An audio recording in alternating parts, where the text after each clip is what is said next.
The show starts in Berlin, Germany. John Fontanelli, a bike messenger, delivers parcels and couriers to make ends meet. One day at work, he gets an order to deliver a package to an unknown location. But John refuses, citing that it's his off hours, and heads home. Later, an old man, introducing himself as an heir tracker, arrives at his doorstep. He claims that John might be the potential heir to a large estate. The old man gives him 2,000 euros in exchange for his saliva for a DNA check and asks him not to work while his inheritance claim is settled. Initially, John thinks the old man is just a nut job, since he's an orphan with no family or relatives to inherit anything from. However, he decides to play along, as the old man is paying him handsomely for his trouble. That evening, John heads to a friend's club and spends all the money. At midnight, his friends wish him a very happy 25th birthday. John parties along with his friends and drinks all night. His brother Lino visits him at the club and gives him his first tie. The scene shifts to the following morning. John and his friends are wasted after the party. In a state of hangover, he picks up a call from the same old man, who insists he pack things up quickly. Our hero is confused, but he decides to go along.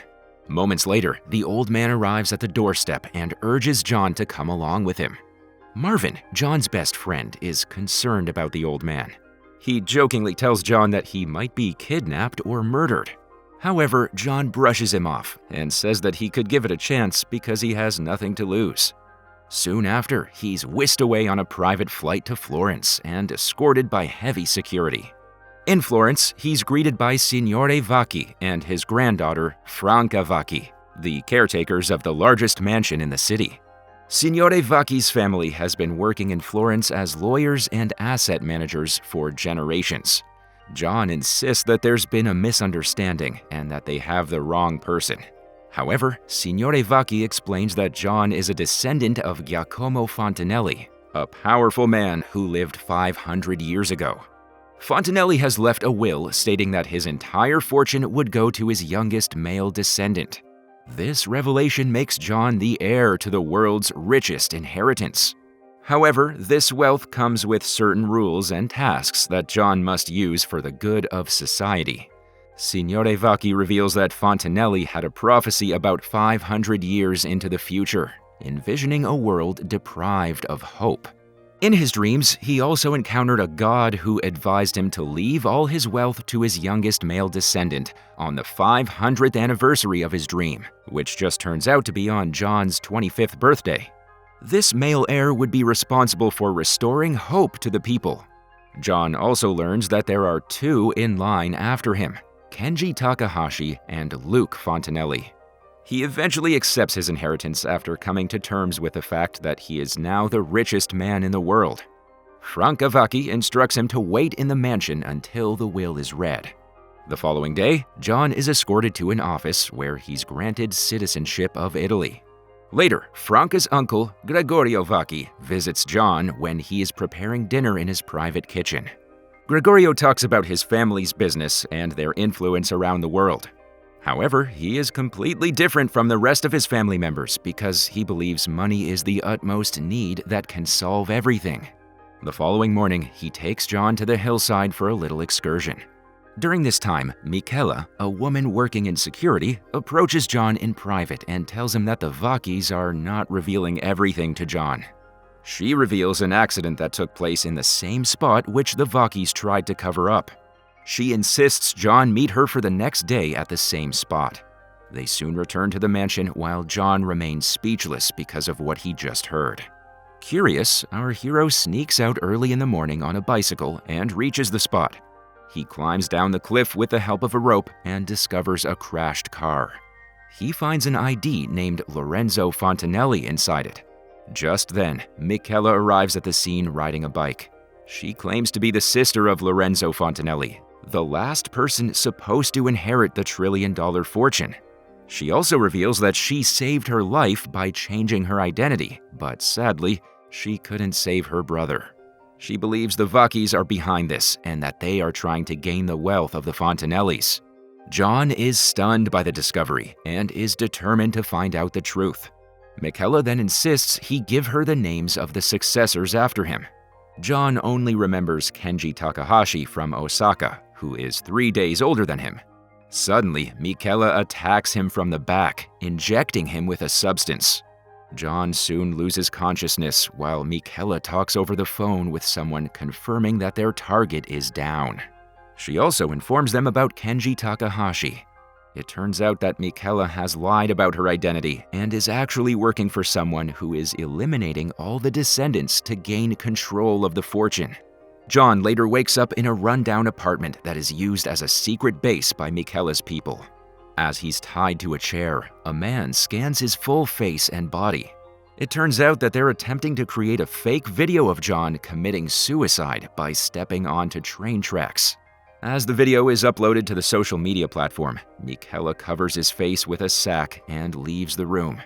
John cries and pleads with her not to leave. Just then, he hears a commotion nearby and someone uncovers his face.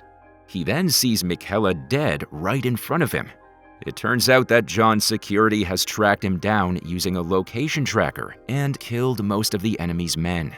Soon after, he is safely escorted back to the mansion. John later expresses his frustration with Signore Vacchi for hiring a woman who worked with the enemy. He also blames him for not telling him about Lorenzo's accident.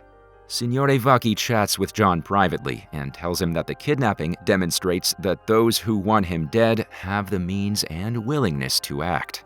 Having had enough, John, on Vacchi's advice, decides to renounce the inheritance in exchange for $10 million. He reasons that $1 trillion is worthless if he isn't alive to spend it. However, on Franca's advice, John later changes his mind. He agrees to accept the inheritance after she explains that he has a responsibility to use the money for the benefit of others. Having experienced life without privilege and moving between foster families, John understands the struggles of not having enough. Franca insists that no one is better suited to handle this responsibility than him. He could save the lives of millions of people living in poverty. John shares the sentiment and decides to accept the inheritance. After the will is read, John becomes the owner of all the Giacomo's wealth, but it's up to him to decide how to use the money. To assist him, he is assigned a group of advisors who can guide him on where and how to spend the fortune. In the meantime, Franca is sent home by her grandfather for advising John to accept the inheritance and violating her oath of neutrality. In reality, it turns out that Signore Vacchi has been trying to influence John since he arrived in Florence. The old man wants someone else to inherit the wealth, believing John would squander it. His first choice is Kenji Takahashi, whom he considers a far better candidate for Giacomo's fortune. Takahashi, an Ivy League graduate, is much more educated and knowledgeable about how the world functions. The scene then shifts to Paris, France. We see Luke receiving a parcel from his mailbox when suddenly a man from inside a black Audi hints him to get inside. Luke is also a descendant of Giacomo Fontanelli and the next in line to inherit the fortune after John and Takahashi. Inside the car, the men give Luke his passport and a ticket to Manila. They inform him that someone named Zia has instructed him to fly off to the Philippines as soon as possible. After hearing Zia's name, Luke agrees to do so and gets out of the car. In the meantime, John arrives back in Berlin and meets with his brother Lino. Lino and his wife are pretty surprised about John's newfound fortune. That night, our hero heads to the club and recklessly overspends by throwing money in front of the clubgoers. However, the next morning, news soon breaks out about him being a bike messenger who just turned into the world's richest man. The news highlights John's unethical behavior and talks negatively about him. Consequently, the Vacchis are forced to attend a press conference back in Florence, where they're questioned about John's ability to take over the Fontanelli enterprises. The media is also curious whether the trillionaire is fit to save the world and fulfill the prophecy his ancestors believed in. The Vacchis remain mum most of the time and insist they do not want to comment on the matter for now. Meanwhile, John decides to return to Florence following his publicity. Elsewhere at the airport, Luke sees the news about John taking over Fontanelli's fortune. He's seemingly furious at the news, as it turns out that Luke was approached by influential men who support his claim to the inheritance. Their goal is to have Luke inherit the wealth so that they can exploit his money for their personal gain. such as rigging elections and other immoral activities. However, due to John's stubbornness, the entire world has learned about his trillion-dollar inheritance, making Luke invaluable to these men. Therefore, they now want him dead. Luke misses his flight and returns to Zia's place to demand an explanation. She had promised to help him obtain the inheritance. However, Zia doesn't answer the door, leaving him more frustrated. Just then, Luke notices the same Audi that picked him up the other day and gets inside it. One of the two men hands him a phone with Zia calling. Luke questions her about how a bike messenger like John will fulfill the prophecy. Zia insists he remain calm and stays low for some time. She then warns him that the men are ordered to kill him by some influential people. She advises him to fly off to Algeria instead of Manila and run away as soon as she cuts the phone. Luke follows her instruction, but he also strangles the two men to death before fleeing. In the meantime, John sits in a meeting with a council of experts where they discuss emerging world issues such as job loss, poverty, and climate change. As the experts debate with one another about the solution for such issues, John is certainly overwhelmed by the fact that he now has to save the world with his wealth. After the meeting, Gregorio decides John needs to cool off, so they head off to the seaside. Excited, John leaves the important papers unattended and scattered all over the floor. In the next scene, Signore Vacchi calls his granddaughter Franca back and insists on sorting things out between them. He reveals that he finally finished reading her dissertation on the power of economic transformation processes. He believes Franca is the only one who can influence John and guide him to the right path. However, when Signore Vacchi later sees John's scattered papers lying on the floor, his doubt about John's abilities reignites. The old man warily picks up the papers and goes to the underground vault to keep them safely. However, Signore's weak health gives in, and he suddenly has a heart attack. While all this is happening, John and Gregorio are busy partying at the seaside. 4 days later, John receives mail from an anonymous sender. Inside the package, he sees Franca's dissertation, which has impressively highlighted how the world should work. In Franca's voiceover, we learn that the Vacchis are a family of lawyers and notaries who had been aiding the elites of Florence in accumulating wealth for generations. The Vacchis have also taken an oath of neutrality, meaning they refrain from intervening in matters unrelated to them. Franca, born into the same family, harbors different ambitions. Instead of facilitating the enrichment of the elite, she aspires to assist those in need. When she learned about Giacomo's inheritance, she saw an opportunity to make a significant difference in the world. Consequently, she developed a dissertation outlining how the inheritance could be utilized for the greater good.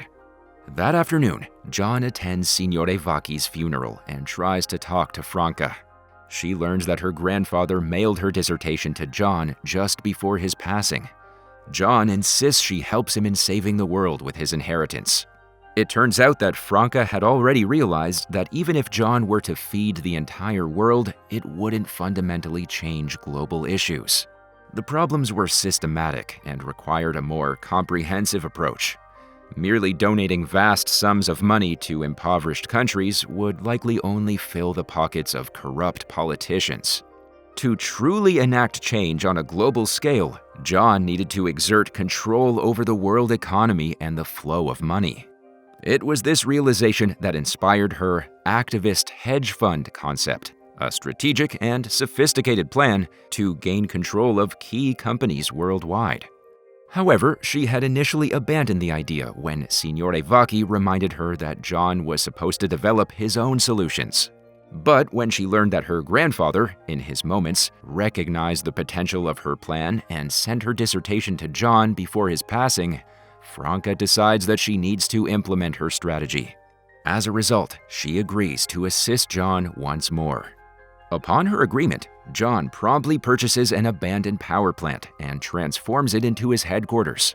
Franca then recruits hundreds of employees, including John's friends, providing them all with necessary resources to aid those in need. Among the recruited is Malcolm McCain, renowned as one of the best and most unconventional hedge fund managers globally. To simplify, Franca explains to John that Malcolm is the person you'd approach if you wanted to destabilize the stock market, provided you had the financial means to do so. The scene briefly cuts to Luke arriving at a deserted place in Algeria. Back in the headquarters, John and Franca have their first official meeting with the experts. Malcolm chairs the sessions and explains how the financial markets work. With $1 trillion at his disposal, John could acquire almost anything, including a majority stake in corporate giants like Amazon. However, such a move would swiftly deplete his funds. For instance, acquiring a majority stake in Amazon would require $800 billion, leaving John with only $200 billion of his trillion-dollar inheritance. Malcolm aims to expand John's image beyond that of the world's wealthiest individual and transform him into a globally recognized brand, one synonymous with trust, respect, and leadership. To achieve this vision, Malcolm reveals that he has numerous skilled professionals across various fields, including technology, marketing, accounting, research, and more. Their initial strategy involves leveraging climate change as a rallying point to attract activists' attention. They capitalize on the resulting upheaval to strategically infiltrate the board of Oppenheim Electric, one of the largest energy companies worldwide. In the following scenes, John attends numerous interviews and conferences, attracting the attention of the masses with his speech on giving back to society. With just a 3.7% stake, John and his team successfully oust half of the board members of Oppenheim Electric. As the world celebrates John's philanthropic endeavors and admires his commitment to giving back, Luke harbors a deep resentment towards him for seemingly usurping his rightful destiny.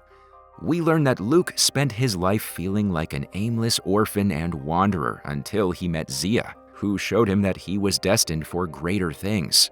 However, his aspirations were thwarted when John was selected as the heir to the Fontanelli fortune. Driven by bitterness and a sense of injustice, Luke leaves Algeria and travels to Berlin intending to kill John. In the meantime, John and his team are occupied in celebrating their recent achievement. Lino, John's brother who has cared for him since their parents passed away, arrives at the scene and expresses his worries. He's concerned about his daughter and wife's safety after John becomes an influential figure. Lino explains to him that he has been followed by someone for some time now. Additionally, the neighbors want his family to move away because they fear that someone might go missing. Suddenly, Luke, holding a gun, appears in front of them and claims that John is not fit to inherit the Fontanelli's fortune. John's security quickly pulls him away and insists he get inside the car. A crossfire soon erupts between the two sides. Tragically, Lino is shot in the stomach while trying to save his brother. The final scene shows a devastated John holding his brother's lifeless body.